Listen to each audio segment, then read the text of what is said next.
মোহাম্মদ সামি কি সত্যিই ফিরছেন 2027 বিশ্বকাপ দলে? প্রশ্নটা এমনিতে আসেনি। ইংল্যান্ডের বিরুদ্ধে ভারতীয় বোলাররা মাঠে যা করে দেখালেন, তারপর থেকে প্রত্যেকটা ক্রিকেট ভক্তের মাথায় একটা প্রশ্নই ঘুরপাক খাচ্ছে, এই বোলিং নিয়ে ভারত কি আদৌ বিশ্বকাপ জিততে পারবে? আর সেই সঙ্গে আরও একটা প্রশ্ন উঠে আসছে, অক্ষর প্যাটেলের জায়গায় কি আবার রবীন্দ্র জাদেজাকে ফেরানোর সময় এসে গেছে? বড় টুর্নামেন্টের অভিজ্ঞতা কি এবার টিম ইন্ডিয়ার জন্য গেম চেঞ্জার হয়ে উঠতে পারে?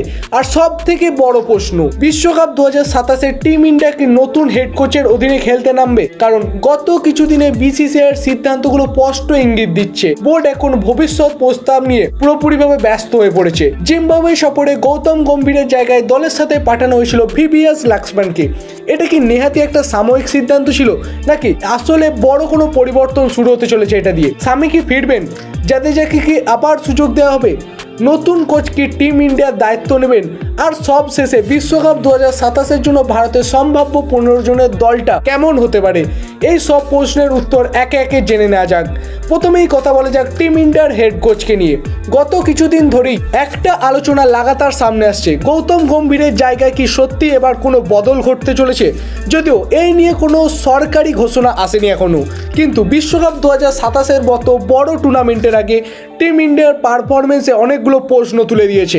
আগামী দিনে যদি এইরকম ফলাফল হয় এবং যেরকম প্রত্যাশা করছে সেরকম যদি ফলাফল না আসে, তাহলে শুধু কোচের চেয়ারই নয়, নির্বাচকের আসনও টলমল করতে পারে।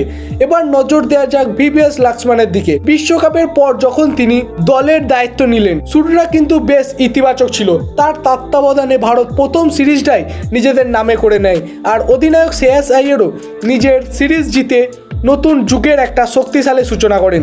স্বাভাবিকভাবেই প্রশ্ন উঠছে, এই পারফরমেন্স কি ভিভিএস লাক্সম্যানকে দীর্ঘমেয়াদী টিম ইন্ডিয়ার হেড কোচ বানিয়ে দিতে পারে, নাকি ভবিষ্যৎ গল্পটা অনেকটা নতুন মোড়ের দিকে এগুচ্ছে আস্তে আস্তে?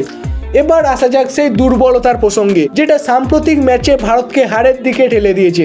সেটা আর কিছুই নয় বন্ধুরা, সেটা হলো বোলিং। ব্যাটাররা রান করলেন ঠিকই, কিন্তু চাপের মুখে বোলাররা পুরোপুরিভাবে ভেঙে পড়ছেন। গুরনুর ব্রার 10 ওভার বল করে তিনি রান দিয়েছেন 97, একটা উইকেটও নিতে পারেননি তিনি।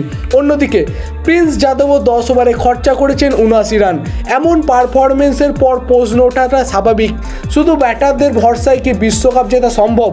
আর ঠিক এই কারণেই মোহাম্মদ সামির প্রত্যাবর্তন নিয়ে এখন জোর আলোচনা শুরু হয়ে গেছে। যদি তিনি পুরোপুরি ফিট আর ছন্দে থাকেন, তাহলে তার অভিজ্ঞতা ভারতীয় বোলিং আক্রমণকে নতুন শক্তিতে তুলে ধরবে। নতুন বলে উইকেট তোলা হোক বা বড় ম্যাচের চাপ সরানো, সামি বরাবরই নিজেকে প্রমাণ করে এসছেন। তাই নির্বাচকরা তার দিকে আর একটা নতুন সুযোগ বাড়িয়ে দিতে চাইছে, আর এই সিদ্ধান্তটা আগামী দিনে খুবই গুরুত্বপূর্ণ হয়ে উঠতে পারে। এরপর আসা যাক রবীন্দ্র জাদেজাকে নিয়ে। টিম ইন্ডিয়া আজও যেন সেই অভাব অনুভব করে।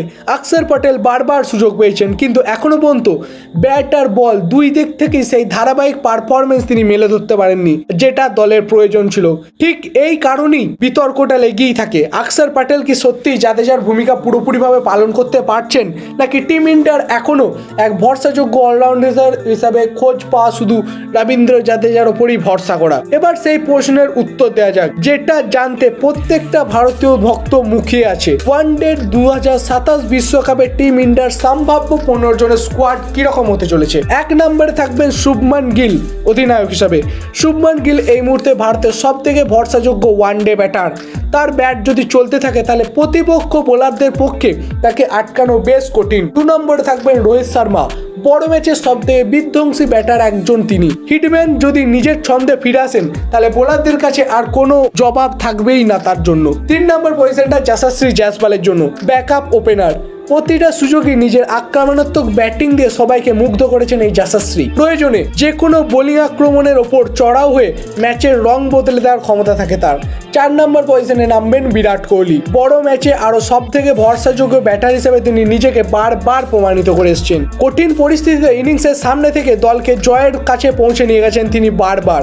5 নম্বর পজিশনটা শ্রেয়াস আইয়ারের। ওয়ানডে ক্রিকেটে দুর্দান্ত ছন্দে দেখা যায় শ্রেয়াসকে, আর স্পিন বোলিংয়ের বিরুদ্ধে তিনি বেশ ভয়ঙ্কর। ভয়ঙ্কর। মাঝের ওভারগুলোতে রানের গতি ধরে রাখায় তার জন্য সবথেকে বড়সড় শক্তি হয়ে ওঠে। 6 নম্বর পজিশনে থাকবেন KL রাহুল উইকেট কিপার হিসাবে।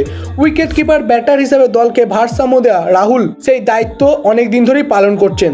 চাপের মধ্যে শান্ত থেকে ম্যাচের শেষ পর্যন্ত নিয়ে যাওয়া বাকিদের থেকে তাকে আলাদা করে দেয়। 7 নম্বরে ঈশান কিষান ব্যাকআপ উইকেট কিপার হিসাবে। কয়েক ওভারের মধ্যে নিজের বিস্ফোরক ব্যাটিং দেখে পুরো ম্যাচের পরিবেশকে বদলে দেওয়ার ক্ষমতা রাখে এই ঈশান। বাঁহাতি ব্যাটার হয়ে তিনি টিম ইন্ডিয়াকে আলাদা রকমের ভরসা দেন। 8 নম্বরে হার্দিক পান্ডিয়া। ব্যাট আর বল দুই দিক থেকেই ম্যাচ ঘোরানোর ক্ষমতা রাখেন তিনি। সব থেকে বড় ম্যাচেই প্রায় তিনি দায়িত্ব সামলে সেই দায়িত্বকে ঠিকঠাকভাবে এক্সিকিউট করেছেন বারবার। 9 নম্বরে রবীন্দ্র জাদেজা। নিখুঁত বোলিং, দ্রুত ফিল্ডিং আর কাজের ব্যাটিং 3 বিভাগেই অবদান রাখেন এই রবীন্দ্র জাদেজা। ওয়ানডে ক্রিকেটে তার অভিজ্ঞতা দলের জন্য খুবই গুরুত্বপূর্ণ প্রমাণিত হতে পারে। 10 নম্বরে ওয়াশিংটন সুন্দর। নতুন বলে কার্যকারী বোলিং করতে পারেন ওয়াশিংটন সুন্দর, আর প্রয়োজনে গুরুত্বপূর্ণ রানও করতে পারেন তিনি। তার অলরাউন্ড ক্ষমতা টিম ইন্ডিয়াকে বাড়তি ভরসা দেয়। 11 নম্বরে নীতিশ কুমার রেড্ডি। তরুণ অলরাউন্ডার হিসেবে দ্রুতই নিজের পরিচয় তৈরি করে নিয়েছেন এই নীতিশ।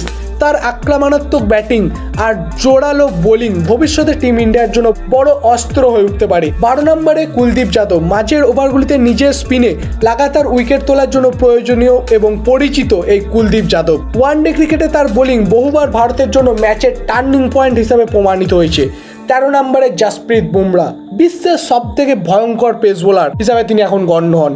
নতুন বল হোক কিংবা ডেথ ওভার, উইকেট তোলায় তার সব থেকে বড়সড় শক্তি। 14 নম্বরে মোহাম্মদ শামি। নিজের সিম পজিশন এবং ভয়ঙ্কর লাইন লেন্থিং দিয়ে ব্যাটারদের লাগাতার বিপাকে ফেলেন এই শামি। ওয়ানডে বিশ্বকাপের মতো বড় টুর্নামেন্টে তার রেকর্ডও দারুণ। আর 15 নম্বরে আছেন ভুবনেশ্বর কুমার।